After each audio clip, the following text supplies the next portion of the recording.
গতকালই ছিল সবচেয়ে তীব্র হামলা। ইসরায়েল এবং আমেরিকা যৌথভাবে ইরানের বিভিন্ন প্রান্ত তছনছ করছে। কিন্তু দেখেন, এই তীব্র আক্রমণের সময়ও ইরান কিন্তু বসে থাকেনি। ইরান পাল্টা হামলা চালাইছে। মানে ইরানের ওই সক্ষমতা আছে যে যখন তারা তীব্র হামলা করবে তখন যে ইরান চুপচাপ বসে শুধু আক্রমণগুলো সহ্য করবে সেটা কিন্তু না। তারা পাল্টা হামলা চালাইছে এবং জায়গা মতো একেবারে মার্কিন ঘাঁটি যা আছে আবারও দফায় দফায় হামলা চালাইছে। সেই খবর রয়টার্স দিচ্ছে, বলছে যুক্তরাষ্ট্র এবং ইসরায়েল গতকাল মঙ্গলবার ইরানে ব্যাপক হামলা চালিয়েছে।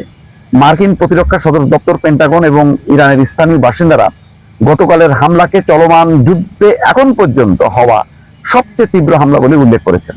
ইরানের ইসলামী বিপ্লবী গার্ড কোর IRGC বলেছে তারাও গতকাল কাতারে যুক্তরাষ্ট্র পরিচালিত আল উদেইদ বিমান ঘাঁটি এবং ইরাকের কুর্দিস্তানে আল হারির ঘাঁটিতে ক্ষেপণাস্ত্র হামলা চালিয়েছে।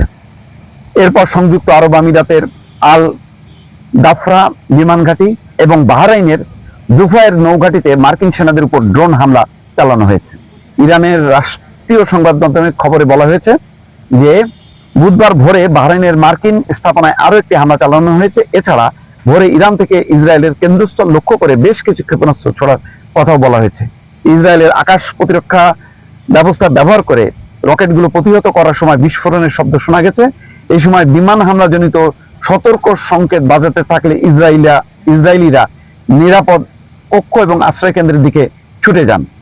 কোনো ক্ষেপণাস্ত্র মাটিতে পড়ছে কিনা তা তাৎক্ষণিকভাবে নিশ্চিত হওয়া যায়নি। প্রায় একই সময় লেবাননের বৈরুতে বিমান হামলা চালিয়েছে ইসরায়েলি বাহিনী। লেবাননে ইরান সমর্থিত গোষ্ঠী হিজবুল্লাহকে নির্মূল করার লক্ষ্যে এমন হামলা চালানো হচ্ছে। হিজবুল্লাহ ইরান সরকারের প্রতি সংহতি জানিয়ে ইসরায়েলে হামলা চালাচ্ছে।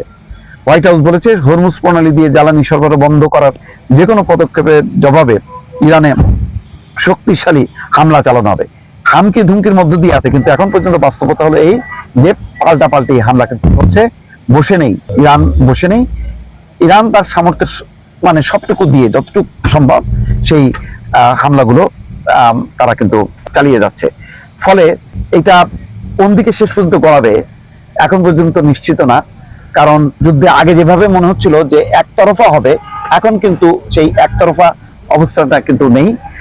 পাল্টাপাল্টি হামলা চালাচ্ছে। ইরান ক্ষতিগ্রস্ত হচ্ছে হয়তো তুলনামূলকভাবে বেশি, কিন্তু আমেরিকার জন্য বিপজ্জনক হচ্ছে যে যেসব জায়গাগুলো থেকে আমেরিকা হামলা চালায় সেই জায়গাগুলো কিন্তু আর নিরাপদ না। ফলে আমেরিকাকে হয়তো ইসরায়েলের দিকে বা অন্য কোনো বিকল্প আশ্রয় যেতে হচ্ছে যেখান থেকে তারা হামলা পরিচালনা করছে। মোট কথা, পাল্টাপাল্টি হামলা এবং যুদ্ধটা কিন্তু ক্রমেই খুব জটিল হচ্ছে এবং তীব্র হচ্ছে। শেষ পর্যন্ত কোথায় গিয়ে দাঁড়ায় এর পরিণতি, এটার জন্য নিশ্চয়ই আরো 2-4 দিন অপেক্ষা করতে হবে দর্শক।